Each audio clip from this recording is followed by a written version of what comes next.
హరే కృష్ణ. అందరికీ కూడా మన భాగవతామృతం కార్యక్రమానికి స్వాగతం అండి. కార్యక్రమం మొదలు పెట్టుకునే ముందు ప్రార్థనలు చేద్దాము. ఓం నమో భగవతే వాసుదేవాయ. ఓం నమో భగవతే వాసుదేవాయ.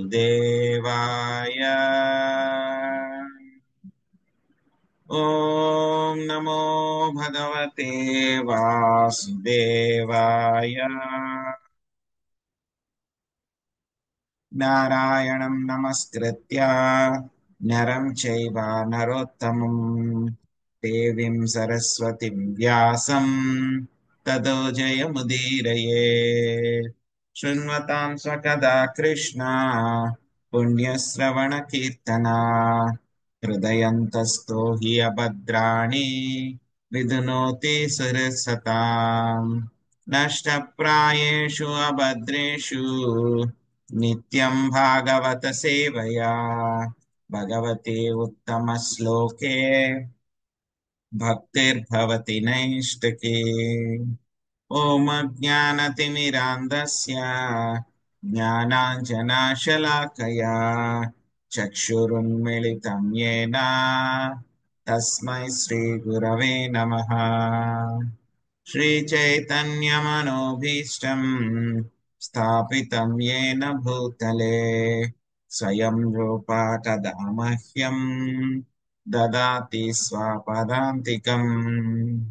వందేహం శ్రీగురో శ్రీయుతాపదకమలం శ్రీగురున్ వైష్ణవాంశ శ్రీరూపం సాగ్రజాతం సహగణా రఘునాథాన్వితం త్వాం సజీవం సాద్వైతం సావధూతం పరిజనా సహితం కృష్ణ చైతన్య దేవం శ్రీరాధా కృష్ణ పాదాన్ సహగణా లలితా శ్రీ విశాఖాన్వితాంశ. హే కృష్ణ కరుణా సింధో దీనబంధో జగత్పతే గోపేశ గోపికా కాంత రాధా కాంత నమోస్తుతే. తప్త కాంచన గౌరాంగీ రాధే వృందావనేశ్వరి వృషభానుసుతే దేవి ప్రణమామి హరిప్రియే. వాంఛాకల్పతరుభ్యశ్చ కృపా సింధుభ్య ఏవ చ పతితానాం పావనేభ్యో వైష్ణవేభ్యో నమో నమః. జయ శ్రీ కృష్ణ చైతన్య ప్రభు నిత్యానంద శ్రీ అద్వైత గదాధర శ్రీవాసాది గౌర భక్త వృంద. హరే కృష్ణ కృష్ణ కృష్ణ హరే హరే హరే రామ రామ రామ హరే హరే.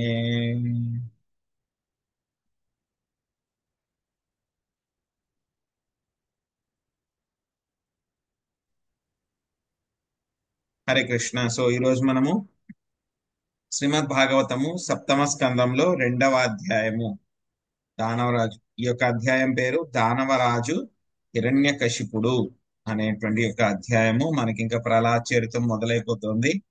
చాలా వండర్ఫుల్ గా ఉంటుంది. సో చూద్దాం ఈ యొక్క అధ్యాయంలో ఏ విధంగా హిరణ్యకశిపుడు తపస్సు అంతా చేశారు అనేటువంటి విషయాలు ఇవన్నీ కూడా మనకు వస్తాయన్నమాట. సో హరే కృష్ణ ప్రభుజీ, దండవత్ ప్రణామాలు. హరే కృష్ణ. సో పాషాణ లక్ష్మీ మాతాజీ, మీరు మొదటి 2 పారాగ్రాఫ్లు చదవండి.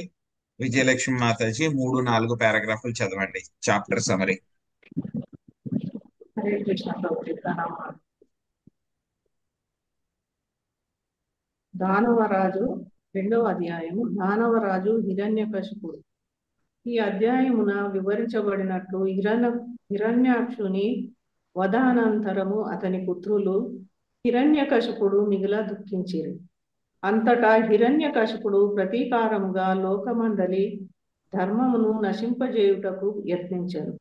అయినను సంతాన శోకమును క్షమింప చేయుటకు అతడొక ఇతిహాసము చెప్పాను.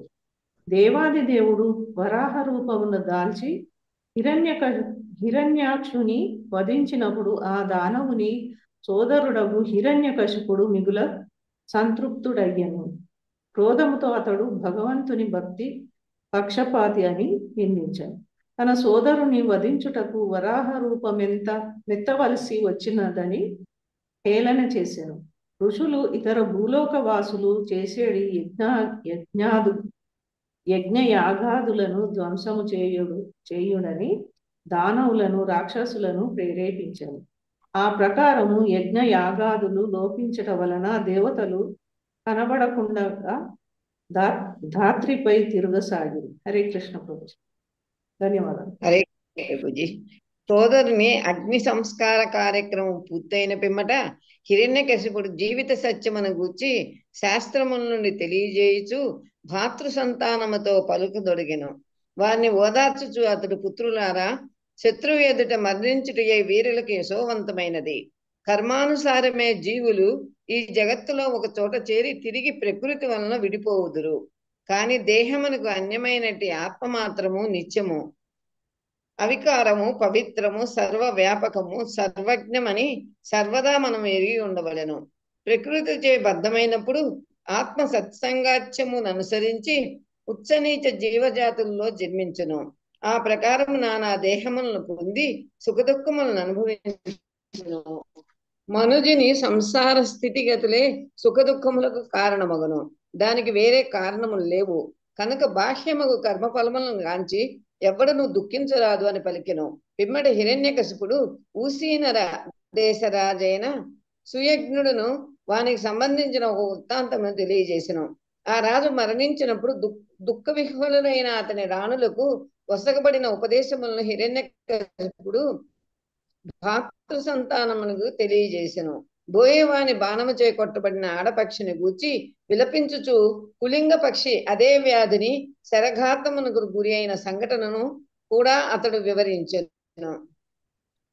ఈ ఉపాఖ్యానమును చెప్పి హిరణ్యకశిపుడు తన భాతృపుత్రులను ఇతర బంధువులను ఊరడించి వారికి శోకోపశమనము కలిగించెను. ఆ ప్రకారము ఊరడిల్లిన వారై దితి హిరణ్యకశిపుని జనని, వృషభాను హిరణ్యకశిపుని వదిన ఆధ్యాత్మిక అవగాహనలో మనస్సును సంలగ్నమొనర్చిరి. హరే కృష్ణ ప్రభు. ధన్యవాదములు.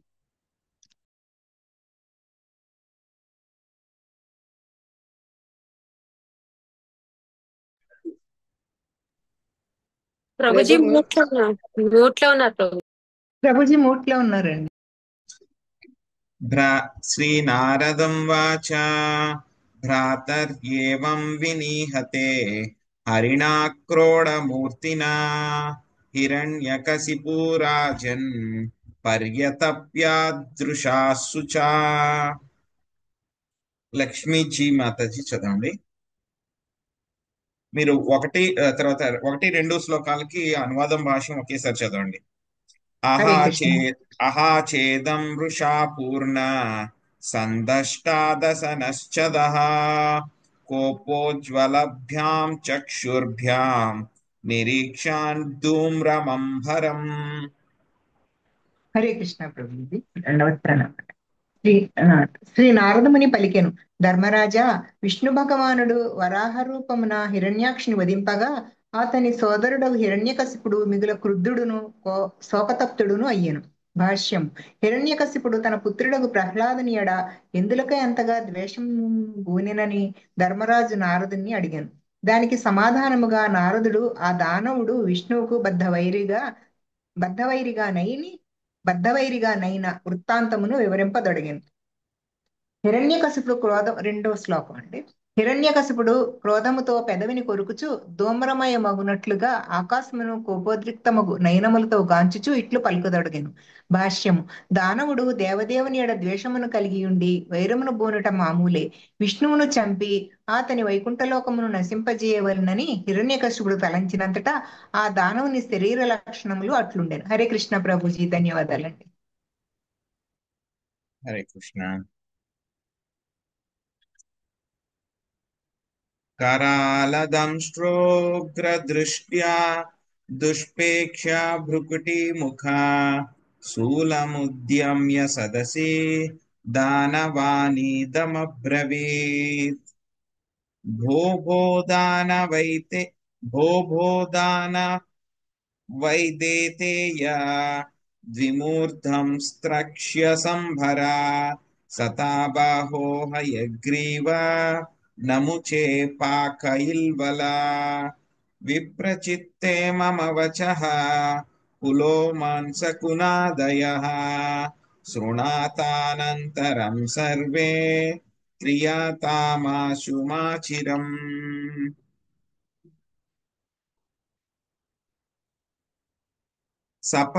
सपत्नैरार्घता क्षुद्रैर्भाता मेदयिता सृहृत् पार्ष्णिग्राहेण हरिणा పధావనైః। సో మంజుల మాతాజీ మీరు మూడు నాలుగు మూడు నాలుగు ఐదు ఆరు శ్లోకం భాష్యం అనువాదాలు చదువు.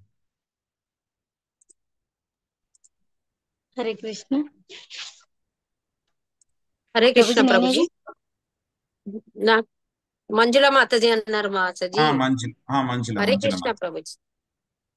మూడవ శ్లోకం. భయంకరములగు కోరలను ఉగ్రవీక్షమును దుర్నిరీక్షయమగు ముడిపడిన భృగుటిని కలిగిన ఆ దానవుడు త్రిశూలమును చేపట్టి దానవుల సభలో ఇట్లనెను. 4-5 శ్లోకం. ఓ దైత్య దానవులారా, ఓ ద్విమూర్ధ త్రక్ష శంబార శతబాహు హయగ్రీవ నమూచి పాక ఇల్వలురారా, విప్రచిత్తి పులోమ శకునాది దైత్యులారా, మీరందరూ నా మాటలను సావధానముగా విని తదనంతరము శీఘ్రముగా తద్రీతి వర్తింపుడు. 6వ శ్లోకం. అల్పులగు దేవతలందరూ ఒకటై నా శ్రేయోభిలాషి పరమ ప్రియుడైన హిరణ్యాక్షుని వధించిరి.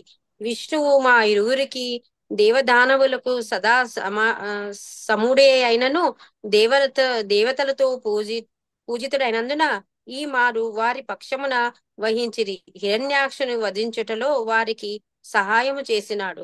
భాష్యము. భగవద్గీత 9.29 అందు తెలుపబడినట్లు శ్రీకృష్ణుడు సకల జీవుల ఎడ సమదర్శి అయి ఉండును. నమోహం సర్వభూతేషు. దేవదానవులు ఇరువురును జీవులే కనుక భగవానుడు ఒక వర్గమును చెందిన జీవుల ఎడ పక్షపాతము కలిగి ఇంకొకరిని వ్యతిరేకించుట ఎట్లు సంభవము? నిజమునకు భగవానుడు పక్షపాతి యగుట అసంభవము. కాని భక్తులు దేవతలు సదా భగవద్జ్ఞానులను నిక్కచ్చిగా అనుసరింతురు కనుక అటువంటి శ్రద్ధ కారణంన వారు దానవులపై విజయమును సాధింపగలరు. దానవులకు విష్ణువుచే పరమ దైవమని తెలిసినప్పటికీ అతన్ని ఉపదేశములను అనుసరింపరు. అయినను విష్ణువుచే నిరంతరము స్మరించేటి కారణంన వారు మరణాంతరము సాయుధ్యముక్తిని పడుతురు. దేవతలచే అర్పింపబడిన కారణంన విష్ణువు పక్షపాతి నయ్యనని హిరణ్యకశిపుడు నిందించెను. కాని నిజమునకు ప్రభుత్వము వలె భగవానుడు ఎన్నడూనూ పక్షపాతి కాడు. ప్రభుత్వము ఏ పౌరుని ఎడనూ పక్షపాతము కలిగి ఉండదు. కాని పౌరుడు చట్టబద్ధుడు అయినచో శాంతిమయ జీవనమునకు నిజలాభ ప్రాప్తికి సమస్త అవకాశములను పడియును. హరే కృష్ణ. తస్య త్యక్త్వా స్వభావస్య గృణేర్మాయావ నౌకసః భజంతం భజమానస్య బాలస్యేవా స్థిరాత్మనః మచ్చూలభిన్నగ్రీవస్య భూరిణారుధిరేణ వై అశ్రుప్రియం తర్పయిష్యే భ్రాతరం మే గతవ్యదః. ప్రభావతి మాతాజీ మీరు అనువాదము తర్వాత భాష్యంలో రక్తపానము చేయువారునై ఉందురు వరకు చదవండి. మహాలక్ష్మి మాతాజీ మీరు తర్వాత లడ్డు మిఠాయిల దగ్గర నుంచి చివరి వరకు చదవండి.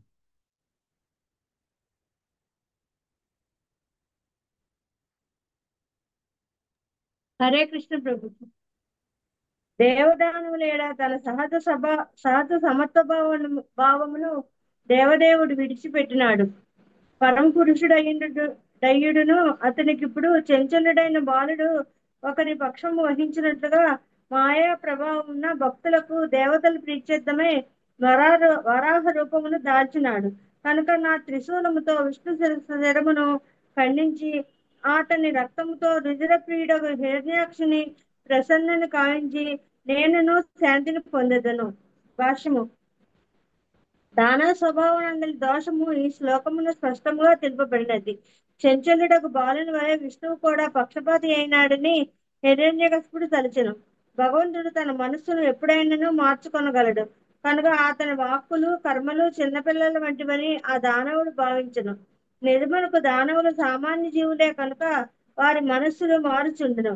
అంతేగాక భౌతికముగా బద్ధులైనందున వారు భగవంతునికి కూడా బద్ధుడే అని తలుతురు. కనుకనే భగవద్గీత 9.11 యందు శ్రీకృష్ణ భగవానుడు అవజానంతి మామూఢ మానుషం తనుమాశ్రితం, నేను మానవ రూపమును అవతరించినప్పుడు మూఢులు నన్ను హేళన చేయుదురు అని పలికెను. హరే కృష్ణ ప్రభు. ఇంకా ఉంది మాతాజీ, నెక్స్ట్ పారాగ్రాఫ్ కూడా. విష్ణువు చంపవచ్చుననియే దానవులు సదా తలుతురు. విష్ణువును చంపవలనని తలుచుచు ఆ ఆలోచనలోనే మునిగి ఉన్నందున ప్రతికూలముగానైనా విష్ణు ధ్యానమునకు వారికి అవకాశం కలుగగలదు. భక్తులు కాకపోయినప్పటికీ వారి విష్ణు ధ్యానము ప్రభావశీలమైనదే. అందువలన వారు సాధారణంగా సాయుధ్యముక్తిని బడయుదురు. దానవులు భగవంతుని సాధారణ జీవునిగా తలుతురు కనుక సాధారణ మనిషిని చంపినట్లుగా అతనికి కూడా చంపవచ్చునని భావింతురు. దానవులు రక్తపాన ప్రియులైనది మరొక విషయం కూడా ఇచ్చట వెల్లడి చేయబడింది. నిక్కముగా వారు మాంసభక్షులు రక్తపానం చేయు వారినై ఉందురు. హరే కృష్ణ ప్రభుజీ. ధన్యవాదాలు. హరే కృష్ణ ప్రభుజీ, దండ ప్రణామాలు.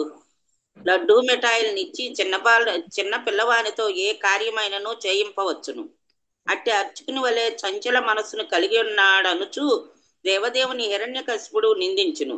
కాను పరోక్షముగా ఇది భగవాను నిజస్థితిని సూచించుచున్నది. ఈ విషయమున శ్రీకృష్ణ భగవానుడు భగవద్గీత యందు 9.26 అందు ఇట్లు పలికెను. పత్రం పుష్పం ఫలం తోయం యోమో భక్త్యా ప్రయచ్చతి ఏమే భక్త్య ప్రయచ్చతి తదాహం భక్తృ ప్రకృతమస్నామి ప్రయతాత్మనః. పత్రమైనను పుష్పమైనను ఫలమైనను లేదా జలమైనను ప్రేమతోనూ భక్తితోనూ ఎవరేది అర్చించినచో నేను స్వీకరించును. భక్తులు చూపిడిది దివ్య ప్రేమ వలన వారు ఒసగిన దానిని భగవంతుడు స్వీకరించును. భగవంతుని అడగల ప్రేమ వలన ఆ భక్తులు తొలుత అర్చింపనిదే దేనిని భుజింపరు. భగవానుడు ఏది చిన్న ఆకుకు పువ్వుకు అత్యాస పడడు. తినడానికి అతనికి ఎంతో ఉన్నది. నిజమునకు సకల జీవులకు ఆహారము నొసుకున్నది అతడే. అయినను అతడు పరమ కరుణామయుడు, భక్తవత్సలుడు కనుక ప్రేమ భక్తులతో తనకేది అర్పించినచో నిక్కముగా భుజించును. ఈ గుణమును పిల్లల మనస్తత్వం అని పొరబడరాదు. దేవదేవుని మహోన్నత గుణము భక్తవాత్సల్యము కనుకనే అతడు భక్తవత్సలుడని పిలువబడినాడు. అనగా అతడు సదా భక్తుల ఎడ అతి ప్రసన్నుడై ఉండును. ఇక మాయ అను పదమునకు సంబంధించినంత వరకు భగవంతుడు భక్తుల వ్యవహారములో దానికి అనురాగము స్నేహము అని అర్థము చెప్పబడును. భక్తులను అనుగ్రహించుటకు భగవానుడు చేసడి కర్మలు అనుభవయుక్తములు కాక అతని సహజానురాగమునకు ప్రతీకలై ఉండును. ఇక రుధిరమును విష్ణు భగవానుని రక్తము కూర్చున్న విషయము విష్ణువు యొక్క శిరమును ఖండించే అవకాశమే లేదు కనుక అతని రక్తమనడి ప్రశ్నయే ఉదయించదు. కాని విష్ణువునికి అలంకరించడు పూమాల రక్తవర్ణ శోభితమై ఉండును. దానవులు సాయుధ్యముక్తిని పడిసినప్పుడు తమ పాపములన్నింటినీ విడనాడి రక్తవర్ణము కలిగిన పూమాలచే అనుగ్రహింపబడుదురు. సాయుధ్యముక్తిని పడిసిన పిమ్మట దానవులు కొన్ని మార్లు వైకుంఠలోకమునకేగి అతడు భగవంతుని మెడలోని పూలహారమును ప్రసాదముగా పడయుదురు. హరే కృష్ణ ప్రభుజీ, ధన్యవాదాలు. హరే కృష్ణ. సో ఈ యొక్క అధ్యాయంలో మనకి దానవరాజుకు హిరణ్యకశిపుడు అని చెప్పేసి మనకి చెప్తున్నారనమాట. సో ఇంతకు ముందు అధ్యాయంలో యుధిష్ఠిర్ మహారాజ్ మనకి మొదటి అధ్యాయంలో 48వ శ్లోకంలో అడుగుతారనమాట. సో ఎందుకు హిరణ్యకశిపుడు తన కుమారుడైనటువంటి ప్రహ్లాదుడి పట్ల అంతటి వైరాన్ని ఎందుకు పొందాడు, అంతగా అతనికి శత్రుత్వం ఎందుకు వచ్చింది? ఎంత శత్రుత్వము అంటే కనుక అతన్ని చంపడానికి రకరకాలుగా ప్రయత్నించాడు. సో అదే విధంగా విష్ణువుకి ఏ విధంగా శత్రువు కింద అయిపోయాడు హిరణ్యకశిపుడు అని చెప్పి ప్రశ్నించారనమాట. సో దానికి సమాధానంగా నారద ముని ఇప్పుడు మొత్తం హిరణ్యకశిపుడు గురించి అదేవిధంగా ప్రహ్లాద చరిత్రం అంతా కూడా మనకి చెప్పడం మొదలు పెడుతున్నారనమాట. చాలా వండర్ఫుల్ గా ఉంటుంది. 7వ స్కందము చిన్నది కానీ చాలా చాలా బాగుంటుంది అనమాట. సో ఈ యొక్క అధ్యాయంలో మనకి ఏమొస్తుంది అంటే కనుక మెయిన్లీ మనకి హిరణ్యకశిపుడు రాక్షసుడు దానవుడు అనుకుంటాం. కానీ ఏంటంటే కనుక హిరణ్యకశిపుడు కూడా ఈ దేహానికి శరీరాన్ని వదిలిపెట్టడము దీని గురించి అంతటికి కూడా ఆయన కూడా తత్వం చెప్తాడు. ఎవరికి చెప్తాడు? హిరణ్యాక్షుడి యొక్క కుమారులకి, అదేవిధంగా అక్కడ ఉన్నటువంటి తన తల్లి దితికి, అదేవిధంగా హిరణ్యాక్షుడి భార్యకి, ఈ ముగ్గురికి అక్కడ ఉన్నటువంటి కుమారులందరికీ కూడా తత్వం చెప్తారనమాట. సో శరీరాన్ని వదిలిపెట్టినప్పుడు ఎలా ఉండాలి అని చెప్పి చాలా వండర్ఫుల్ గా చెప్తాడు ఆయన. కానీ ఏమవుతుంది, మళ్ళీ చేసే పనులు ముందు ఆ తర్వాత మళ్ళీ చేసే పనులు ఎలా ఉంటాయి, ఒక దానవుడిలాగా చేస్తూ ఉంటారు అనమాట. సో ఎప్పుడైతే కనుక వరాహ రూపంలో వచ్చి మన ఇంతకు ముందు మన స్కందాల్లో మనం తెలుసుకున్న వరాహ రూపంలో స్వామి ఏం చేస్తారు, హిరణ్యాక్షుడిని వధిస్తారనమాట. వధించినప్పుడు హిరణ్యకశిపుడికి ఈ విషయం తెలిసి చాలా శోకతప్తుడు అవుతాడు, చాలా కోపోద్రిక్తుడు, క్రుద్ధుడు కూడా అయిపోతాడు అనమాట, చాలా డిసప్పాయింట్ అయిపోతాడు అనమాట. సో అప్పుడు ఏం చేస్తాడు అంటే కనుక హిరణ్యకశిపుడికి చాలా కోపం వచ్చేస్తుంది అనమాట. దానవుడు కదా, సో కోపంతో కొరుకుతూ సో మొత్తం ఆకాశం అంతా కూడా పొగ వచ్చేసేటట్లు కోపోద్రిక్తంగా ఎర్రటి కళ్ళతోటి ఈ విధంగా మాట్లాడుతూ ఉన్నాడు అనమాట హిరణ్యకశిపుడు తన యొక్క సభలో అన్నమాట. సో భయంకరమైనటువంటి కోరలు, ఉగ్రంగా ఆ యొక్క దృష్టి, సో ఇవన్నీ కూడా పెట్టి త్రిశూలాన్ని చేపట్టి దానవుల సభలో అందరినీ కూడా ఉద్దేశించి చెప్తూ ఉంటారన్నమాట. ఇక్కడ రకరకాల దానవుల పేర్లు ఇచ్చారు మనకి. ద్విమూర్ధ, త్ర్యక్ష, సంబర, శతబాహు, హయగ్రీవ, నమోచి, పాక, ఇల్వలులు, విప్రచిత్తి, పులోమ, శకున, ఇలాంటి దైత్యులు అందరూ కూడా, నేను చెప్పేది మీరు అందరూ కూడా శ్రద్ధగా వినండి అని చెప్పేసి ఇప్పుడు విష్ణువు మీద ఆయనకి ఏదైతే కనుక కోపం ఉందో అదంతా కూడా అందరి ముందు వెళ్ళగక్కుతాడు అనమాట ఆయన. సో ఏం చెప్తున్నాడు అంటే కనుక ముందుగా ఎవరి మీద కోపం చూపిస్తున్నాడు ఆయన? విష్ణువు మీద కోపం చూపిస్తూ ఉన్నాడు అనమాట. ఏం చెప్తున్నారు? మొత్తం దేవతలందరూ కూడా కలిసి నా యొక్క తమ్ముడైనటువంటి, నా యొక్క పరమ ప్రియుడు అయినటువంటి యొక్క హిరణ్యాక్షుణ్ణి వధించారు అందరూ కూడా.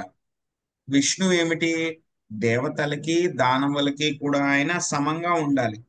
కానీ ఏమైపోయింది, విష్ణువు ఆ యొక్క దేవతల చేత ఆయన పూజింపబడ్డారు కాబట్టి వాళ్ళ యొక్క పూజల్ని తీసుకుని ఏమైంది, ఆయన సమంగా ఉండాల్సినటువంటి ఆయన ఇప్పుడు దేవతల యొక్క పక్షాన్ని ఆయన వహిస్తున్నారు. సో వహించి ఏం చేశారు, హిరణ్యాక్షుణ్ణి వధించడానికి సహాయం చేశారు అని చెప్పి డైరెక్ట్ గా ఇక్కడ విష్ణువుని నిందిస్తూ ఉన్నారనమాట. సో ఇంతకు ముందు అధ్యాయంలో కూడా మనం చూసాం. అధ్యాయంలో కూడా ఏమొస్తుంది, భగవంతుడు సమదర్శి అనేటువంటి విషయం గురించే మనకి మొదటి స్కందంలో కూడా మనకి మొదటి చాప్టర్ లో కూడా మనకి డిస్కషన్ అంతా కూడా వచ్చింది అనమాట. ఏ విధంగా మనకి భగవద్గీతలో యొక్క 29వ శ్లోకం 9వ అధ్యాయంలో వస్తుంది, సమూహం సర్వభూతేషు నమే ద్వేషోస్తి న ప్రియ ఏ భజంతితు మాం భక్త్యా మయి తేతేషు చాప్యహం. సో మొత్తం ఎవరైతే కనుక జీవులందరూ కూడా ఉన్నారో అందరూ కూడా నాకు సమానమే, అందరి పట్ల కూడా నేను సమభావంతో ఉంటాను. కానీ నా యొక్క భక్తులైతే కనుక ఎవరైతే ఉంటారో సో వాళ్ళని మాత్రం ఎలా చూస్తానో నేను నాలాగే చూస్తాను వాళ్ళని అని చెప్పేసి స్వామి నా విధంగానే నాలాగే వాళ్ళందరినీ కూడా నేను ట్రీట్ చేస్తాను అని చెప్పారు అన్నమాట. సో ఆ తర్వాత మళ్ళీ ఏం చెప్తున్నాడు హిరణ్యకశిపుడు ఇంకాను, ఇప్పుడు ఆయన చిన్నపిల్లవాడిలాగా ఏమైపోయింది, చిన్నపిల్లలు ఏమైతే కనుక వాళ్ళకి ఏమైనా సరే కొంచెం అల్యూర్మెంట్స్ అన్నమాట.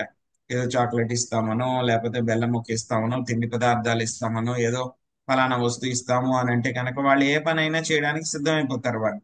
అదే విధంగా విష్ణువు కూడా ఆ దేవతలు ఇచ్చినటువంటి చిన్న చిన్న విషయాల్ని పట్టుకుని ఆయన కూడా చిన్న పిల్లవాళ్ళలాగా అయిపోయి ఆ యొక్క దేవతల యొక్క పక్షాన్ని వహించాడు. సో దానికి వధించి వరాహ రూపం దాల్చి నా యొక్క తమ్ముడు అయినటువంటి హిరణ్యాక్షుణ్ణి చంపేశాడు. సో అందుకని నేను ఏం చేస్తాను, నా యొక్క త్రిశూలంతో విష్ణువుని ఖండించి ఆ యొక్క రక్తాన్ని నేనేం చేస్తాను, ఆ యొక్క రక్తప్రియుడైనటువంటి హిరణ్యాక్షుణ్ణి నేను ఆ విధంగా అతనికి ప్రసన్నం కలిగేలాగా నేను చేస్తాను అని అంటారు. ఇక్కడ దానవుల యొక్క ప్రవృత్తి ఇక్కడ ఈ శ్లోకంలో క్లియర్ గా కనబడుతుంది అనమాట. దానవులు ఎప్పుడు కూడా ఏంటి, మొదటిది వాళ్ళు విష్ణువుని మేము చంపగలము, విష్ణువు కూడా ఒక మానవుడు లాంటి వాడే అని చెప్పి అనుకుంటూ ఉంటారు అనమాట. సో జరగని పని అన్నమాట అది.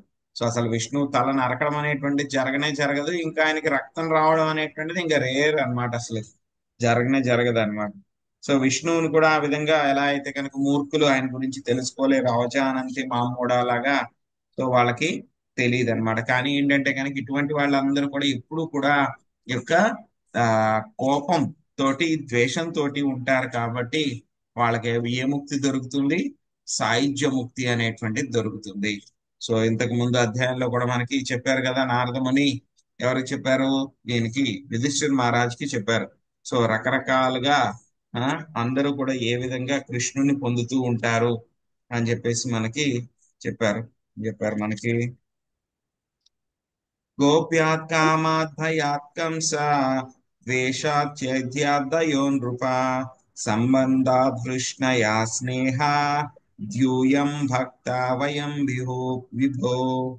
గోపికలు కామము ద్వారా, కంసుడు ఎలాగా భయంతో, శిశుపాలుడు ఇలాంటి రాక్షసులందరూ ద్వేషం వలన, యాదవులు బంధుత్వము వలన, మీరు పాండవులు స్నేహము వలన, మేము అంటే సామాన్య భక్తులు మాలాంటి వాళ్ళం అంటే నారదమని చెప్తున్నారు, మేము భక్తుని వలన కృష్ణుడి కరుణని మేము పొందడం జరుగుతుంది అని చెప్తున్నారు. అదే విషయాన్ని మళ్ళీ ఈ శ్లోకంలో కూడా చెప్తున్నారు అనమాట.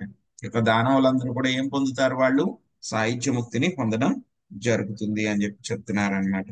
తర్వాత ఇంకేం చెప్తున్నారో చూద్దాం. తస్మిన్ కూటే హితే నష్టే కృత్తమూలే వనస్పతౌ పిటపా ఇవ శుష్యంతి విష్ణు ప్రాణాదివౌకసః.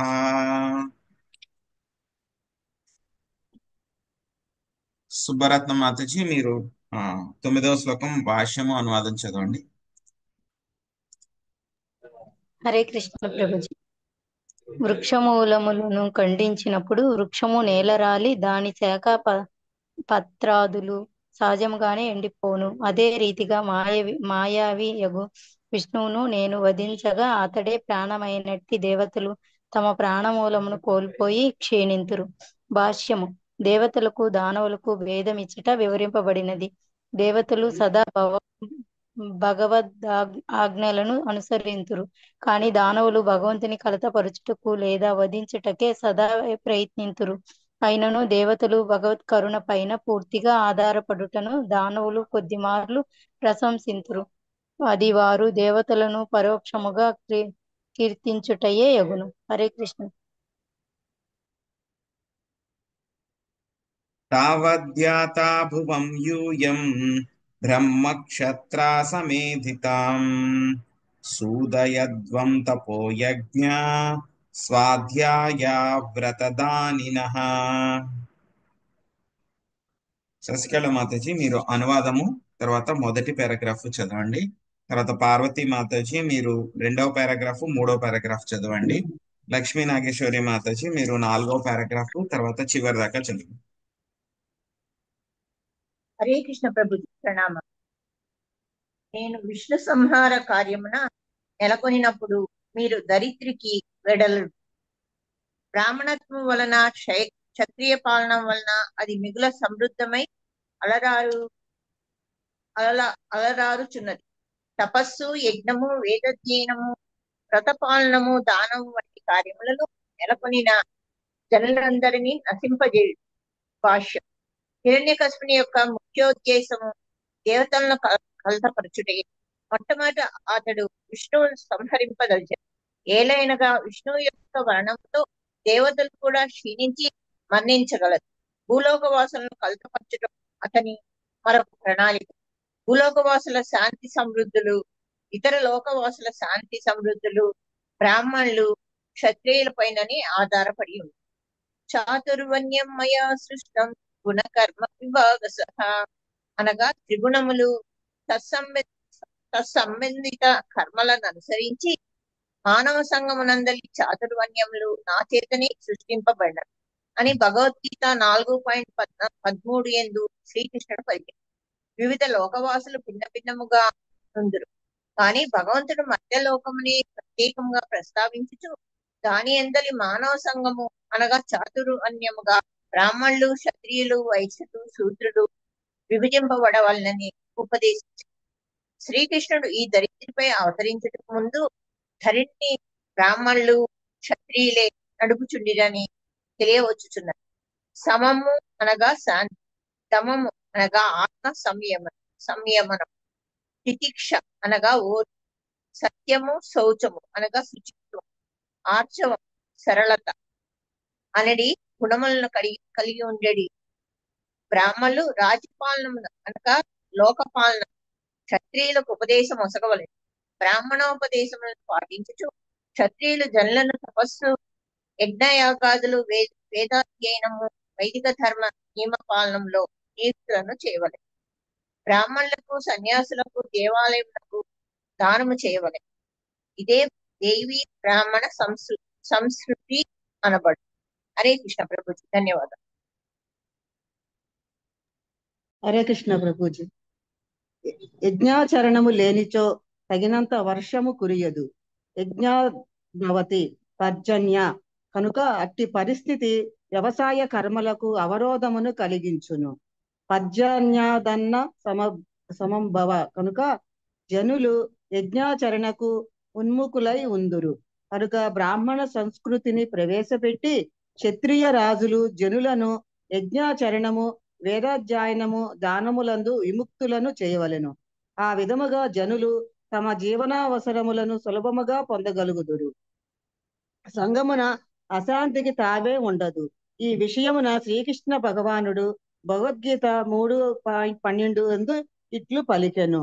ఇష్టాన్ భోగాన్ హి ఓ దేవా దాస్యంతే యజ్ఞభావితః తైదత్తాన ప్రదాయేభ్యో యో భుంక్తే స్తన ఏవ సహా. జీవనావశ్యకములను వనగూర్చు దేవతలు యజ్ఞముచే సంతృప్తి చెంది మీకు కావలసినవన్నీ వసుగుదురు. వానిని ఆ దేవతలకు అర్పింపకయే తాను భుజించువాడు నిక్కముగా చోరుడే యగును. విష్ణు భగవానుని తరపున పనిచేసేడి ఆదికృత ప్రతినిధులే దేవతలు కనుక యజ్ఞ నిర్వహణ ద్వారా తప్పక వారిని సంతృప్తి పరచవలెను. వేదముల యందు నానా రకములకు దేవతల కొరకై నానా విధములకు యజ్ఞములు ఉపదేశింపబడినవి. కానీ చివరకు అవన్నీ దేవదేవునికే చెందినట్టివి. దేవదేవుడు అనగా ఏమో తెలియని వానికి దేవతా యజ్ఞము ఉపదేశించబడినది. మనుజులు గుణమును అనుసరించి వేదములలో వివిధ యజ్ఞములు పేర్కొనబడినవి. వివిధ దేవతారాధనము కూడా దీనిపైననే త్రిగుణములు ఆధారపడి ఉన్నది. ఉదాహరణకు మాంసభక్షణకు కాళికాదేవి పూజ తెలుపబడినది. దాని యందు కాళికాదేవి ఎదుట పశుబలిని నిర్వహింపవచ్చును. కానీ సత్వగుణ యువతులు విష్ణు ఆరాధనమే తెలుపబడినది. చివరకు సమస్త యజ్ఞములు దివ్య స్థితికి బడియటే ఉద్దేశింపబడినవి. సామాన్య జనులకు కనీసము 5 యజ్ఞములు, పంచమహాయజ్ఞములు అవసరములు. హరే కృష్ణ ప్రభుజీ. ధన్యవాదాలు. మానవులకు కావలసిన జీవనావసరములన్నీను భగవత్ ప్రతినిధులకు దేవతల చేతనే సమకూర్చబడినవి. ప్రతి ఒక్కరూ తెలుసుకొనవలెను. ఉదాహరణకు మానవులు స్వీకరించే ఆహారమును గమనించెదరు కాక సత్వగుణయుతులైన వారు భుజించడి ధాన్యము, పండ్లు, కాయగూరలు, పాలు, చక్కెర వంటివైనను, మాంసాహారులు భుజించడి మాంసమునైనను మానవులచే తయారు చేయబడవు. ఇక వేడిమి, వెలుతురు, గాలి, నీరు వంటి జీవనావసరముల విషయము చూచినను అవి కూడా మానవులచే తయారు చేయబడవు. భగవంతుడు లేనిదే సూర్యరశ్మి గాని, చంద్రకాంతి గాని, వర్షము గాని లేదా గాలి గాని ఉండవు. అవి లేనిదే ఎవడును జీవింపజాలడు. అనగా మన జీవితము భగవంతుడు వసగడి వాని పైననే ఆధారపడి ఉన్నది. మనం ఏర్పాటు కావించిన కర్మాగారములకు కూడా లోహము, గంధకము, పాదరసము, మంగనీసు వంటి ఎన్నో గుడి పదార్థములు అవసరమగును. అవన్నీను భగవత్ ప్రతినిధుల చేతనే సరఫరా చేయబడును. దాని ముఖ్య ప్రయోజనము వానిని మనము చక్కగా వాడుకొని ఆరోగ్యవంతమైన జీవితమును బడసి తద్వారా జీవిత చర్మలక్ష్యమైనట్టి భవబంధముక్తిని కలుగజేసే ఆత్మానుభూతిని బడిటియే అట్టి జీవిత లక్ష్యము. యజ్ఞ నిర్వహణ ద్వారా సిద్ధింపగలదు. కానీ మనము మానవ జన్మ ప్రయోజనమును మరచి భగవత్ ప్రతినిధులను వసగిన వానిని కేవలము ఇంద్రియ భోగార్థమే వాడుకొనుచు సంసారమున మరింతగా చిక్కుబడినచో అది సృష్టి ప్రయోజనము కానే కాదు, నిక్కముగా చోరులమే కాగలము. అప్పుడు ప్రకృతిచే మనము తప్పక శిక్షించబడదు. చోరుల సంఘము జీవితము ఎట్టి లక్ష్యమును కలిగి ఉండనందున ఏనాడును సుఖవంతము కాజాలదు. పరమ లౌకికులైన చోరులను జీవితమును కూర్చిన పరమ లక్ష్యము ఉండనే ఉండదు. వారు కేవలం ఇంద్రియ భోగార్థులై ఉందరు. యజ్ఞము చేయటెట్లో వారికి తెలియదు. కనుకనే శ్రీ చైతన్య మహాప్రభు అత్యంత సరళమైనటి సంకీర్తన యజ్ఞమును ప్రవేశపెట్టారు. కృష్ణ భక్తి భావన సిద్ధాంతములను స్వీకరింపగలిగిన వారెవరైనాను దాన్ని నిర్వహింపగలరు. హిరణ్యకశిపుడు పృథ్వీవాసులను సంహరింప సమకట్టెను. దానితో యజ్ఞములు నిలిచిపోగలవు. ఇక యజ్ఞేశ్వరుడైన విష్ణువు చంపబడినప్పుడు కలత చెందిన వారై దేవతలు అప్రయత్నముగానే మరణించగలరు. ఇటువంటి కార్యములను చేయుటలో ప్రావీణుడైన హిరణ్యకశిపుని అసురీ సంబంధమగు ప్రణాళికలు అట్లుండెను. హరే కృష్ణ ప్రభుజీ.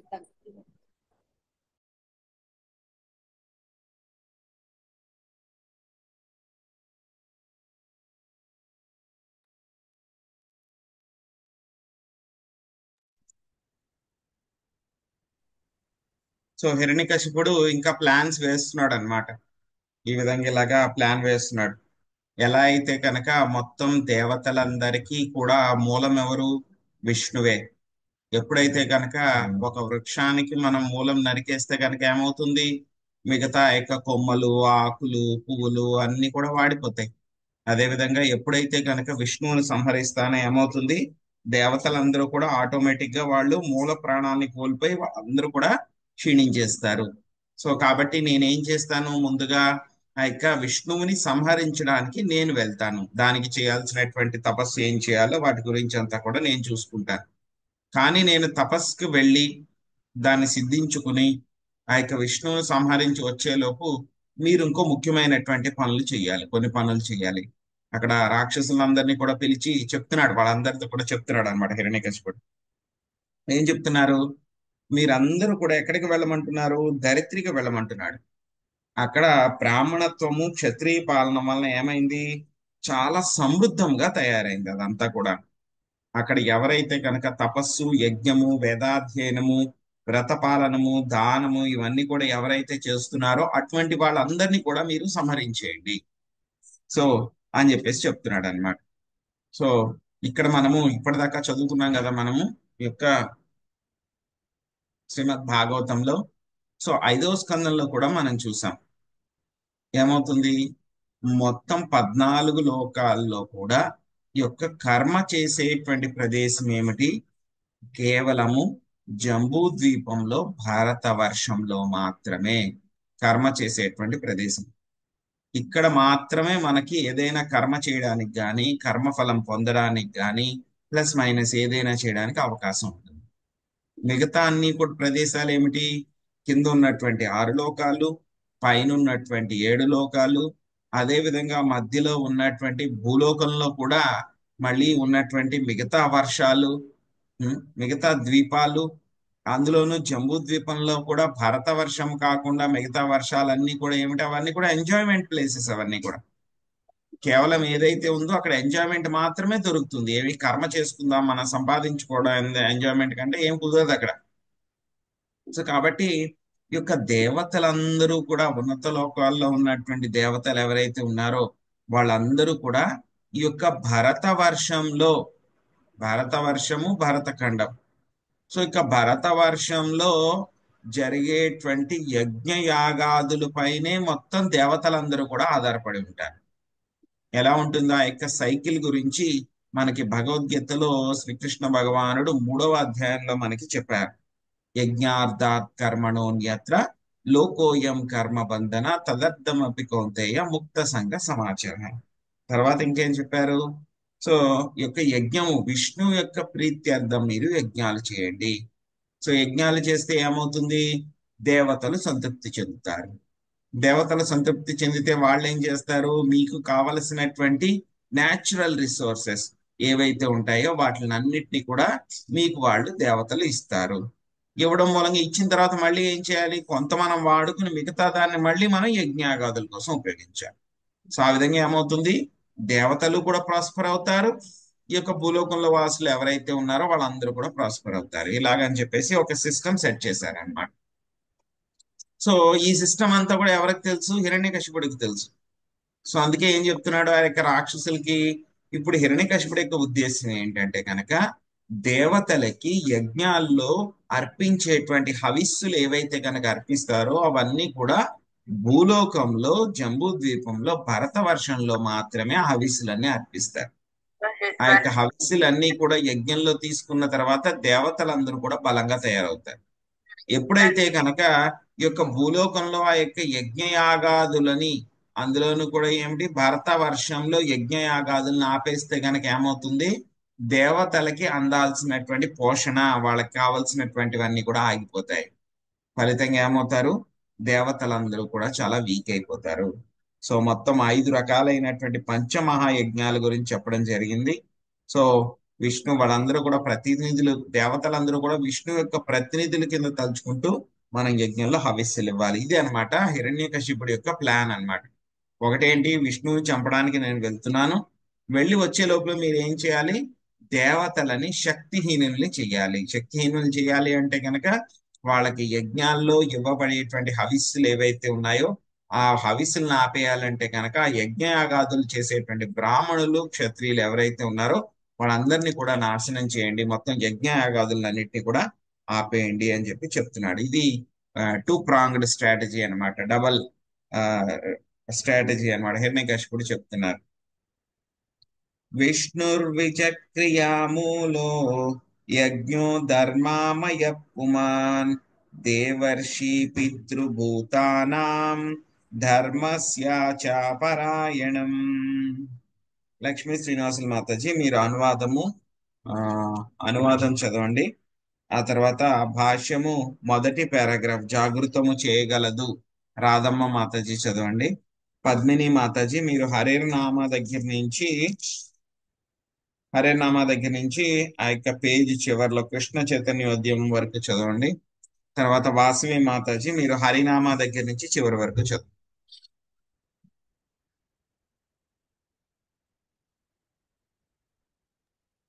హరే కృష్ణ ప్రభుజీ.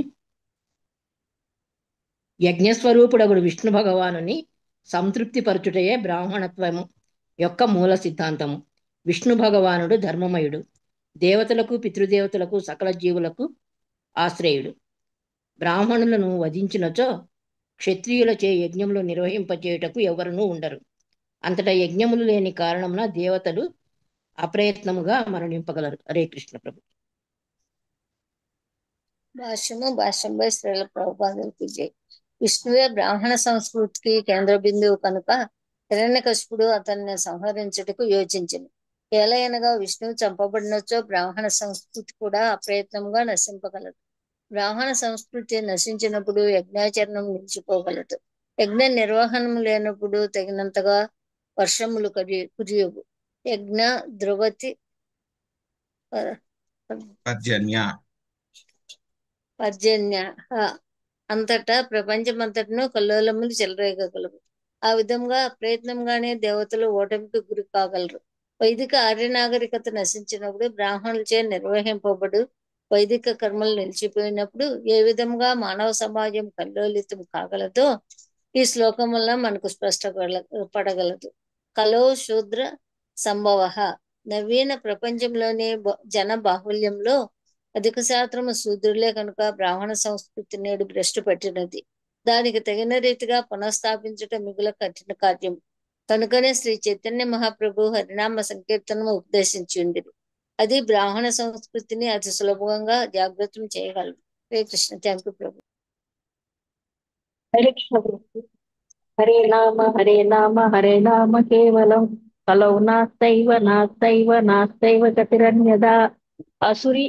ఆసురి ప్రవృత్తి కలిగిన వారి సంఖ్య బుద్ధి అగుట వలన బ్రాహ్మణ సంస్కృతి నశించినది. అంతేగాక క్షత్రియ పరిపాలన కూడా లేదు. దానికి బదులు ప్రజాస్వామ్య ప్రభుత్వము కొనసాగుతున్నది. దాని ద్వారా ఏ శూద్రుడైన ఓట్ల ద్వారా నెగ్గి పాలనా పగ్గములను పట్టి పాలనాధికారమును చేజెక్కించుకొనగలడు. కలియుగమున విషపూరితముకు ప్రభావం చూపడి కారణముననే శాస్త్రమునందు భాగవతము 12వ స్కందము రెండవ రెండవ అధ్యాయము 13వ శ్లోకం నందు ధన్యుప్రాయేషు రాజసు అని చెప్పబడింది. అనగా పాలనా వ్యవస్థ లేదా ప్రభుత్వం దోపిడీగాండ్ర దస్యులు పద్ధతిని అవలంబించగలదు. అనగా అక్కడ బ్రాహ్మణుల నుండి ఉపదేశములు ఉండనే ఉండవు. ఒకవేళ బ్రాహ్మణోపదేశం ఉన్నప్పటికీ వారిని అనుసరించుటకు క్షత్రియ పాలకుడు ఉండడు. సత్యయుగము తప్ప పూర్వకాలం నందు దానవులు వర్ధిల్లినట్టి కాలములో హిరణ్యకశిపుడు బ్రాహ్మణ సంస్కృతిని క్షత్రియ పాలనను నశింపజేసే తద్వారా ప్రపంచమంతటా కల్లోల పరిస్థితిని సృష్టివరచుటకు యోచించను. సత్యయుగమున అటువంటి ప్రణాళికను అమలుపరచుట అసాధ్యము. శూద్రులతోనూ దానవులతోనూ నిండినటి కలియుగమున మాత్రము బ్రాహ్మణ సంస్కృతి పూర్తిగా నశించినది. కేవలము మహామంత్ర కీర్తనముతోనే అతి జాగృతం కాగలదు. కనుకనే బ్రాహ్మణ సంస్కృతిని అతి సులభంగా జాగృత పరిచి తద్వారా జనులకు ఈ జన్మమున సుఖ శాంతులను కలుగజేసి వారు ఉన్నత జన్మమునకై యత్నించులాగున సన్నిధులను చేయటగే కృష్ణ చైతన్యోద్యము హరినామ సంకీర్తనము ఆవిష్కృతమైనది. ఈ విషయం మధ్వాచార్యులు బ్రహ్మాండ పురాణం నుండి ఈ శ్రీనిధి శ్లోకమును ఉదయించి ఉంది. హరే కృష్ణ. Thank you. ధన్యవాదాలు.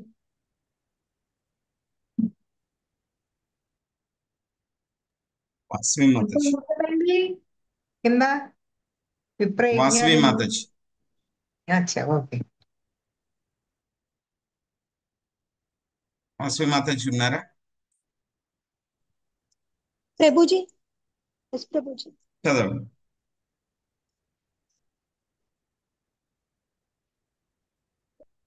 ప్రభుజీ ఒకసారి చెప్పండి ప్రభుజీ నంబర్. ఈ విషయం మధ్వాచార్యులు 58వ పేజ్. ప్రభుజీ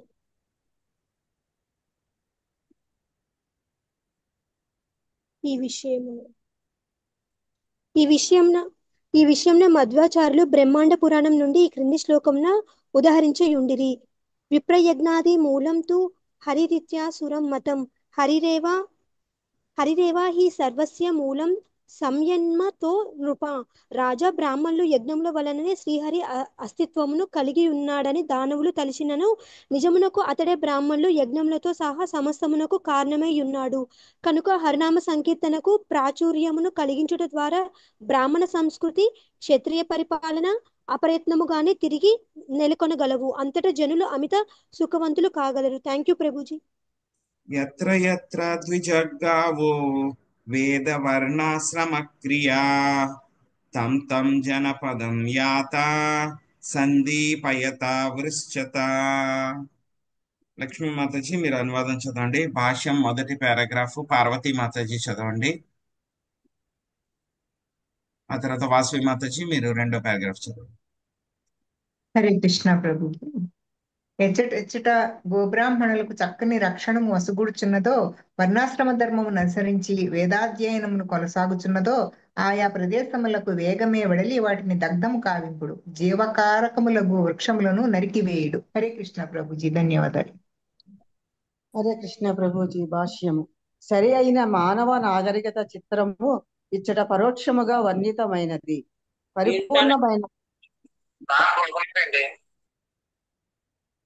పరిపూర్ణమైన మానవ నాగరికత యందు పూర్తి శిక్షణను బడిసినట్టి బ్రాహ్మణ వర్గము తప్పగా ఉండవలెను. అదే విధముగా శాస్త్రోపదేశం అనుసరించి చక్కగా రాజ్యపాలనము చేయుటకు క్షత్రియులు కూడా అవసరము. ఇక గోరక్షణకు వైశ్యులు అవసరము. గోవులకు రక్షణము కల్పించవలననే విషయము గావ అను పదము ద్వారా సూచితమైనది. వైదిక నాగరికత నశించిన కారణమున గోరక్షణము నశించినది. వాటికి ఇప్పుడు కబేళాలలో విచక్షణ రహితముగా వధించుట జరుగుతున్నది. నిక్కముగా అవి దానవుల కర్మలే. కనుక ఇది అసూరి నాగరికతయే. ఈ శ్లోకమున పేర్కొనబడిన వర్ణాశ్రమ ధర్మము మానవులకు అత్యంత అవసరమైనది. మార్గదర్శనము చేయుటకు బ్రాహ్మణుడు, చక్కని రాజ్యపాలనము చేయుటకు క్షత్రియుడు, ఆహారోత్పత్తికి గోరక్షణకు వైశ్యుడు లేనిదే జనులెట్లు శాంతితో జీవించగలరు. అది అసాధ్యము. హరే కృష్ణ హరే ప్రభుజీ కృష్ణ. ధన్యవాదాలు. వాసవి మాతాజీ. హరే కృష్ణ ప్రభుజీ. వృక్షములను కూడా రక్షించవలెననుట మరి ఒక ముఖ్య అంశము. చెట్టు బ్రతికి ఉన్నప్పుడు దానిని ఏదో పారిశ్రామికోత్పత్తి కొరకు నరకరాదు. కర్మాగారములలో వాడుటకై చెట్లను విచ్చలవిడిగా నరికివేయుట కలియుగమున సర్వసాధారణము. ముఖ్యంగా కాగితములను తయారు చేసేటి కర్మాగారముల కొరకు చెట్లను నరికివేయుదురు. ఇక పుష్కలముగా కాగితమును ఉత్పత్తి చేయునది దానవ సంబంధమైన ప్రచారమునకు, అర్ధరహితమైన సారస్వతమును ముద్రించుటకు, పెద్ద మొత్తంలో వార్తాపత్రికలను పంచుటకు, పలు కాగితపు వస్తువులను తయారు చేయుటకే కాదా. ఇదియే అసురి నాగరికత చిహ్నము. విష్ణు సేవ కొరకు అవసరమైతే తప్ప చెట్లను నరకరాదు. యజ్ఞార్థాత్ కర్మణోన్యత్ర లోకోయం కర్మ బంధనః. విష్ణువు కొరకే యజ్ఞార్థ కర్మను చేయవలను, లేనిచో ఈ జగత్తులో కర్మబంధనము కలుగజేయగలదు. కాగితపు కర్మాగారములు కాగితమును ఉత్పత్తి చేయుటను ఆపివేసినచో అంతర్జాతీయ కృష్ణ చైతన్య సంగమం వారి సారస్వతమును ముద్రించట్లెట్లని ఎవరేని వాదించిన అవకాశం కలదు. ఈ సమస్త వారి సారస్వతము విష్ణు సేవార్థమే ఉన్నది కనుక కేవలము వారి పుస్తక ముద్రణ కొరకే కాగితపు కర్మాగారములు కాగితమును ఉత్పత్తి చేయవలననుట దానికి సమాధానం కాగలదు. అనగా కృష్ణ చైతన్య సంఘము వారి పుస్తక ముద్రణము యజ్ఞ నిర్వహణమే అయ్యున్నది. యజ్ఞార్థాత్ కర్మణోన్యత్ర లోకోయం కర్మ బంధనః. ప్రామాణికులు సూచించినట్లుగా యజ్ఞమును తప్పక నిర్వహింపవలెను. అనవసరమైన సారస్వతమును ముద్రించుటకై కాగితమును ఉత్పత్తి చేయుటకు చెట్లను నరికివేయుట ఘోరమైన పాప కార్యము. Hare Krishna Prabhuji. Thank you Prabhuji. So ఈ 2 శ్లోకాల్లో కూడా ఆ యొక్క వర్ణాశ్రమ పద్ధతి ఏ విధంగా చక్కగా ఉంటుంది, ఉండాలి అనేటువంటి విషయం ఇండైరెక్ట్ గా హిరణ్యకశిపుడు వాళ్ళందరికీ కూడా చెప్తున్నాడు అనమాట. వాళ్ళందరికీ కూడా తెలియదు వర్ణాశ్రమ పద్ధతి ఎలా ఉంటుంది ఏంటి అని చెప్పేసి. హిరణ్యకశిపుడు వాళ్ళందరికీ కూడా చెప్పి వర్ణాశ్రమ పద్ధతి ఈ విధంగా చక్కగా ఉంటుంది కాబట్టి దాన్ని మీరు నాశనం చెయ్యండి అని చెప్పి చెప్తున్నాడు అనమాట. సో ఆ వర్ణాశ్రమ పద్ధతి గురించి వర్ణిస్తూ ఏం చెప్తున్నారు, ఈ యొక్క యజ్ఞ స్వరూపుడైనటువంటి విష్ణు భగవానుని సంతృప్తి పరచుటయే బ్రాహ్మణత్వం యొక్క మూల సిద్ధాంతము. సో విష్ణు భగవానుడు ఏం చెప్తున్నాడు, ఆయన ధర్మమయుడు అని చెప్పి చెప్తున్నాడు. చూడండి, పొగుడుతున్నాడు మళ్ళీ. సో అటువంటి దేవతలకు, పితృదేవతలకు, సకల జీవులకు ఆశ్రయుడు బ్రాహ్మణులను వధించినచో ఏమవుతున్నాడు, ఇప్పుడు ఏం చెప్తున్నాడు ఆయన, బ్రాహ్మణులను వధించేస్తే కనుక ఏమవుతుంది, క్షత్రియులు యజ్ఞాలు చెయ్యాలి అని అనుకున్నా సరే వాళ్ళకి యజ్ఞాలు చేసేటువంటి వాళ్ళు ఎవరు ఉండరు. ఎప్పుడైతే కనుక యజ్ఞాలు లేవో అప్పుడు ఏమవుతుంది, దేవతలకి శక్తి అనేటువంటిది రాదు. కాబట్టి వాళ్ళు ఏమైపోతారు, అప్రయత్నంగానే వాళ్ళందరూ కూడా దేవతలు మరణిస్తారు. ఈ యొక్క యజ్ఞాగాదులు ఆపడం మూలంగా, వాటిని నాశనం చేయడం మూలంగా దేవతలకు అందాల్సినటువంటి పోషణ ఆపేస్తాం. కాబట్టి దేవతలు ఆటోమేటిక్ గా చనిపోతారు. నేనైతే కనుక విష్ణువు సంగతి నేను చూసుకుందాము అని చెప్పేసి ప్లాన్ అనమాట. ఇంతకు ముందు చెప్పుకున్నాం కదా మనం, అదే అనమాట హిరణ్యాకశిపుడి యొక్క ప్లాన్ అన్నమాట. సో కాబట్టి ఈయన రాక్షసులు ఏమనుకుంటారు, ఈ యొక్క దేవతల ద్వారా దేవతలకు శక్తి వస్తుంది, కానీ యజ్ఞాచరణ వల్ల, బ్రాహ్మణుల వల్ల, ఈ యొక్క రాజుల వల్ల, క్షత్రియుల వల్ల కూడా ఏమవుతుంది, దేవతలకి శక్తి అందుతుంది. సో విష్ణువుకు కూడా శక్తి అందుతుంది అని అనుకుంటున్నారు అనమాట రాక్షసులు. కానీ ఏంటంటే కనుక అది అలా కాదనమాట. ఈ యొక్క యజ్ఞాచరణం చెయ్యాలన్నా సరే, ఈ యొక్క బ్రాహ్మణులు వాళ్ళ యొక్క కర్మలు చేయాలన్నా, క్షత్రియులు సపోర్ట్ చేయాలన్నా అదంతా కూడా విష్ణువు యొక్క దయ వలన మాత్రమే జరుగుతుంది అనమాట. ఎప్పుడైతే కనుక యజ్ఞ నిర్వహణం లేదా ఏమైపోతుంది, వర్షాలు ఆగిపోతాయి భూలోకంలో. వర్షాలు ఆగిపోతే కనుక మళ్ళీ కరువు వస్తుంది. కరువు వస్తే కనుక ఏమవుతుంది, మళ్ళీ ఆ యజ్ఞం చేయడానికి కావాల్సినటువంటి పదార్థాలు ఏవైతే ఉన్నాయో అవన్నీ కూడా దొరకవు.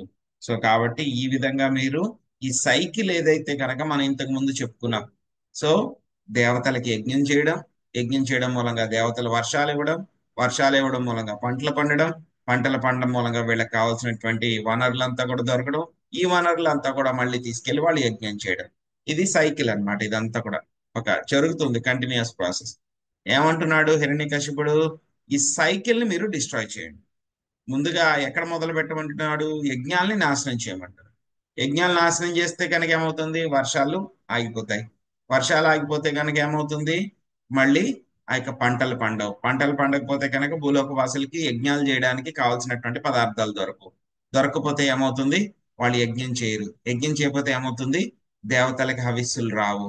సో కాబట్టి ఏమవుతుంది, దేవతలు వీక్ అయిపోతారు. సో ఇక్కడ టార్గెట్ ఏంటంటే కనుక దేవతలు వీక్ అవ్వడం టార్గెట్ అన్నమాట. కానీ అది ఎలా చేస్తున్నారు?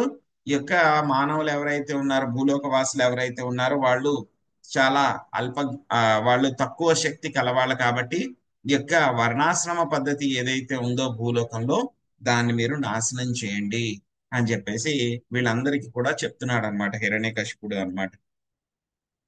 సో కానీ ఏంటంటే కనుక నిజమైనటువంటి యజ్ఞం ఏమిటి? ఈ యొక్క హరినామ సంకీర్తనము అని చెప్పి చెప్తున్నారు అన్నమాట. సో ఇంకేం చెప్తున్నారు? ఈ యొక్క వర్ణాశ్రమ పద్ధతిని అంతా కూడా వీళ్ళు చెయ్యాలి, యజ్ఞ యాగాదులన్నీ కూడా చేయాలంటే కనుక ఇంకొకటి చాలా ముఖ్యమైనటువంటి విషయాలు రెండు ఉన్నాయి. ఒకటి ఏమిటి? ఈ యొక్క గోరక్షణము. రెండవది ఏమిటి? ఈ యొక్క వృక్షాలని రక్షించడము. ఈ రెండు కూడా చాలా ముఖ్యం. ఈ రెండు కూడా ఎవరు చేస్తారు? వైశ్యులు చేస్తారన్నమాట. కృషి, గోరక్షం, వాణిజ్యం, ఈ మూడు కూడా వైశ్యులు చేస్తారు. సో ఇక్కడ హిరణ్యకశిపుడు ఏం చెప్తున్నారు? ముందుగా మీరు ఎక్కడైతే కనుక గోవులకి రక్షణ వసగబడుతుందో దాన్ని నాశనం చేయండి. ఎక్కడైతే వర్ణాశ్రమ పద్ధతిని అనుసరించి వేదాధ్యయనం జరుగుతుంది అక్కడికి వెళ్ళి మీరు వాటిని నాశనం చేయండి. అదే విధంగా చెట్లన్నీ కూడా ఏమవుతుంది? జీవులందరికీ కూడా ఆధారం చెట్లన్నీ కూడా. అటువంటి చెట్లన్నీ కూడా మీరు నాశనం చేయండి అని చెప్పి చెప్తున్నారు. సో ఇంచుమించు మన యొక్క నాగరికత ఏదైతే ఉందో అదేమవుతుంది? మన యొక్క అసురీ నాగరికత ప్రజెంట్ కండిషన్ లో అలాగే ఉంది. ఇక్కడ చెప్పిన పనులు హిరణ్యకశిపుడు ఏవైతే కనుక దానవులకు చెప్పారో అవన్నీ కూడా చెయ్యండి, మీరు వర్ణాశ్రమ పద్ధతిని అంతా కూడా నాశనం చెయ్యండి అని చెప్పిన విషయాలన్నీ కూడా మనం చక్కగా పాటిస్తున్నాం. వాటిలన్నింటినీ కూడా ఏం చెప్పాడు హిరణ్యకశిపుడు? గోబ్రాహ్మణులకి రక్షణ ఇవ్వకుండా ఉండేలా చూడండి. ఇప్పుడు ఏం చేస్తున్నాం మనం? బ్రాహ్మణ సంస్కృతి అనేటువంటిది నాశనం అయిపోయింది ఇంచుమించు. ఆ విధంగా మనకి రాజ్యాంగంలో రూల్స్ రెగ్యులేషన్స్ మన ఇండియాలోనే కదా అన్ని చోట్ల కూడా అలాగే తయారైంది. ఆ తర్వాత ఆవులనంతా కూడా ఎవరైనా రక్షిస్తున్నారా? పాలు ఇచ్చేదాకా ఉంచుకుంటున్నారు. పాలు ఇవ్వడం మానేస్తే ఏం చేస్తున్నారు? వాటిని వెంటనే కబేళాలకి పంపించేస్తున్నారు. ఆవులకి సరైనటువంటి రక్షణ అనేటువంటిది ఇవ్వట్లేదు. ఇంకా ఈ వర్ణాశ్రమ పద్ధతిలో వేదాధ్యయనం అనేటువంటిది జరగడం చాలా చాలా రేర్ అయిపోయింది. ఎక్కడో ఇండియాలో తప్పితే కొన్ని ప్రదేశాల్లో తప్పితే వేదాధ్యయనం అనేటువంటిది చాలా చాలా అరుదుగా అయిపోయింది అనమాట. ఆ తర్వాత ఇంకేం చెప్తున్నాడు? చెట్లన్నీ కూడా నరికేయండి అని చెప్తున్నాడు. మనం ఏం చేస్తున్నాం ఇప్పుడు? అడవులంతా కూడా మనం నరికేస్తున్నామా లేదా? ఏదో నాకు కలప కావాలనో, ఫర్నిచర్ కోసం వుడ్ కావాలనో, లేకపోతే కనుక ఎక్కువ చెట్లు నరికేటువంటి ఇండస్ట్రీ ఏంటి? Paper industry. మనం ఆ రోజు వాడేటువంటి పేపర్ ని చదవాలి అంటే కనుక ఎన్నో చెట్లని కొట్టేసి దాంతో పల్ప్ తయారు చేసి వాటితోటి పేపర్ చేస్తారు. పోనీ బాగానే ఉంది. పేపర్ అనేటువంటిది ఏంటంటే కనుక అవసరం, మనకి వాడాలి. కాగితం అనేటువంటిది వాడాలి, అవసరం. కానీ ఏంటి? అనవసరమైనటువంటి వాటి కోసం మనం ఈ కాగితం వాడుతున్నాం. చూడండి, రోజు ఎన్ని న్యూస్ పేపర్లు ప్రింట్ అవుతాయండి? ఎన్ని లక్షల కోట్ల ప్రతులు మొత్తం ప్రపంచం అంతా కూడా ప్రింట్ అవుతూ ఉంటాయి రోజు. సో కానీ ఏమవుతుంది? ఆ న్యూస్ పేపర్ అంతా కూడా జనాలు తీసుకుంటారు, ఒక్కసారి మాత్రమే ఆ న్యూస్ పేపర్ చదువుతారు.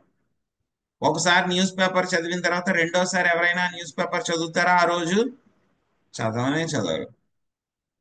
అలాంటిది ఆ రోజు న్యూస్ పేపరే రెండోసారి చదవరు. అలాంటిది నిన్నటి న్యూస్ పేపర్ ఎవరైనా ఓపెన్ చేసి చూస్తారా? ఎవరు చూడరు. వారం రోజుల క్రితం న్యూస్ పేపర్ ఎవరైనా చూస్తారా? ఎవరు చూడరు. అదే విధంగా ఇంకా అనవసరమైనటువంటి పుస్తకాలన్నీ కూడా రకరకాల కథలని, అదేవిధంగా మ్యాగజైన్స్ అని, అవని ఇవని అనవసరమైనటువంటివి ఎన్నో ప్రింట్ చేస్తున్నారన్నమాట. ఇవన్నీ కూడా ఎలా చేస్తున్నారు? చెట్లు నరికేస్తున్నారు. చెట్లు నరికేసి కాగితం తయారు చేస్తున్నారు అనమాట. ఇదంతా కూడా ఏమిటి? దానవ సంస్కృతి అన్నమాట. ఇది వైదిక సంస్కృతి కాదు. సో కానీ కొంతమంది అడగచ్చు అనమాట, మరి మీ పుస్తకాలు మీరు డిస్ట్రిబ్యూషన్ చేస్తారు కదా, భగవద్గీత మిగతా పుస్తకాలన్నీ, వాటికి మరి పేపర్ వాడతారు కదా, మరి అది కూడా తప్పే కదా, అవన్నీ కూడా మీరు ఎందుకు చేస్తున్నారు అని అంటే కనుక దానికి ఏంటంటే కనుక యజ్ఞము విష్ణు ప్రీత్యర్థం కోసమే మనం చెయ్యాలి అని చెప్తున్నారు. సో మనం ఈ యొక్క పుస్తకాలు ప్రింటింగ్ చేయడము, అదే విధంగా పుస్తక వితరణము చేయడం కూడా అదేంటి? ఈ యొక్క హరినామ సంకీర్తనంలోనే భాగము. సో ఆ విధంగా మనం హరినామ సంకీర్తనం అంటే ఏమిటి? విష్ణు యొక్క ప్రీతి అర్థం చేస్తున్నాము. సో కాబట్టి మనం ఇటువంటి ఉద్దేశం కోసం మనము ఈ యొక్క కాగితం తయారు చేసుకోవడం వాడచ్చు. కానీ లేకపోతే కనుక కాగితాన్ని మన న్యూస్ పేపర్ ప్రింటింగ్ చేయడానికి, మ్యాగజైన్స్ ప్రింటింగ్ చేయడానికి, చెత్త చెత్త రాతలు రాసుకోవడానికి, ఇటువంటి వాటికి మనము వీటిని వాడకూడదన్నమాట. సో ఎవరైతే కనుక అనవసరమైనటువంటి లిటరేచర్ తయారు చేయడం కోసం చెట్లు నరికితే కనుక అది కూడా ఏమవుతుంది, ఘోరమైనటువంటి పాపమే అవుతుంది అని చెప్తున్నారు అనమాట. సో ఇంకా హిరణ్యకశిపుడు ఏం చెప్తున్నారు అనేటువంటిది మనము వచ్చే వారం కంటిన్యూ చేద్దాము. హరే కృష్ణ. ప్రభుజీ పేపర్ కూడా మళ్ళా రీసైక్లింగ్ చేస్తారేమో కదా ప్రభుజీ, యూజ్ రీసైక్లింగ్ చేసేసిన పేపర్. రీసైక్లింగ్ చేస్తారు కానీ బట్ చాలా వేస్ట్ అవుతుంది కదా. రీసైక్లింగ్ చేసేది చాలా తక్కువే. ఒక 100 కేజీలు పేపర్ 100 పేపర్లు తయారు చేస్తే కనుక అందులో రీసైక్లింగ్ చేసేది ఎంత ఉంటుంది, మహా అయితే 50% కూడా చేయరు. వాళ్ళు ఓవరాల్ గా చూస్తే కనుక చాలా తక్కువే రీసైక్లింగ్ చేసేది. అది కూడా రీసైక్లింగ్ చేసిన తర్వాత అది మళ్ళీ కొత్త పేపర్ తయారవ్వదు. ఏదో పేపర్లు, కవర్ పేపర్లు, టిష్యూ పేపర్లు తయారు చేయడానికి ఇటువంటి వాటి కోసం యూజ్ అవుతుంది కానీ రాసుకునే పేపర్ తయారవ్వదు రీసైక్లింగ్ తోటి. దానికోసం మళ్ళీ చెట్లు నరకాల్సిందే. హరే కృష్ణ ప్రభుజీ, దండవత్ ప్రణామ్. హరే జ్ఞాని ప్రభుజీ మనల్ని కానీ నామం చేస్తే ఊరుకోమన్నట్టుగా ఉంది ఆ రోజుల్లో. హిరణ్యకశిపుడు విష్ణుమూర్తి మీదకి ఇది అవటం అవునండి. కొన్ని హిరణ్యకశ్యపుడు రాజ్యం చేసినంత రోజులు కూడా ఇంచుమించు అలాగే ఉందన్నమాట. సో హిరణ్యకశ్యపుడి రాజ్యంలో అంతా కూడా అలాగే ఉంది. సత్యయుగం అయినా సరే అక్కడ వాళ్ళకి సత్యయుగంలో కూడా ఏంటి చాలా బ్యాడ్ టైం అన్నమాట వాళ్ళకి. అవును ప్రభు. హరే కృష్ణ. హరే కృష్ణ ప్రభుజీ, దండవత్ ప్రణామాలండి. ప్రభుజీ హరే ఇక్కడ కృష్ణ. ఇందులో స్టార్టింగ్ 4 పేరాలు ఇచ్చారు కదా, అందులో ఎక్కడ మాతాజీ స్టోరీ ఇచ్చారు కదా స్టార్టింగ్ లో. అక్కడ 4వ పేరాలో వ్యాధుని శరఘాతమునకు గురి అయిన సంఘటనను అని వస్తుంది మాతాజీ. ఆ డిస్క్రిప్షన్ అంతా ఇప్పుడు వస్తుంది మనకి, ఇప్పుడు త్వరలో వస్తుంది. వ్యాధుని అంటే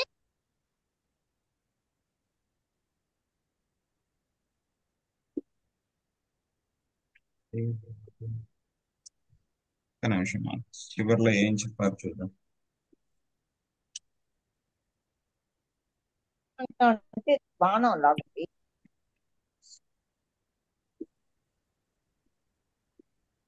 అంటే అంటారానా?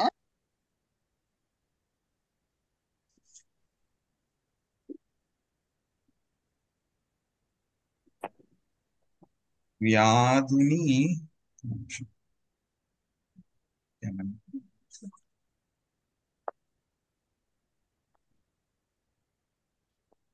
ఆడపక్షిని గురించి విలపించుచు పులింగ పక్షి అదే వ్యాధుని శరఘాతమునకు గురి అయిన సంఘటనను కూడా అతడు వివరించాడు.